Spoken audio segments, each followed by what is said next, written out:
Bill Terry, you're in the Baseball Hall of Fame. Now, what does that mean to you?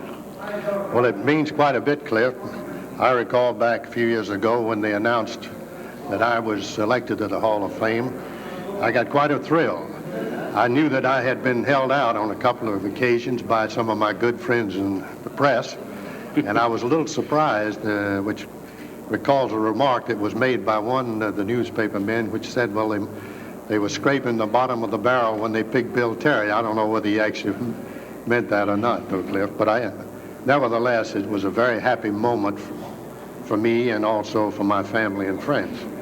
Well, if anybody really meant that they were scraping the bottom of the barrel, then all the good was at the very bottom of that barrel. Thank you. Bill Terry, you're one of baseball's all-time great hitters. Now, which one quality is most important in becoming an outstanding batter? Well, that's a pretty hard question to ask, Cliff. I think the main thing you have to do is to study your stance, to know how to keep away from a slump, and to figure your pitcher that's out on the mound that's pitching against you on that day. I don't mean being a guess hitter. I mean to know what the pitcher's best ball is and look for it. And I think if you study your baseball like you should, you not only should be a good hitter if you know how to hit, because that's the first thing you have to do, Cliff, is to know how to hit. Then study your pitchers and try to figure out how he's going to pitch to you and actually go to that field. You know, years ago, when Hornsby and I were in the league together, we used to try to knock the pitcher off the mound. And I would, if I was playing today, I'd try to do the same thing, because hitting through the middle of the field, you can get more base hits than you can by trying to pull the ball into right field, with me being a left-hand hitter. And the same thing with a right-hand hitter if he hits the left field. So I think the main thing, if a man can hit, and to hit for a big average, he's got to know how to come out of a slump without being in one for maybe 3 or 4 weeks at a time. Bill Terry, what are you doing now? Cliff, I'm in the automobile business in Jacksonville. I have been down there for about 11 years, because I was in the automobile business in Memphis also.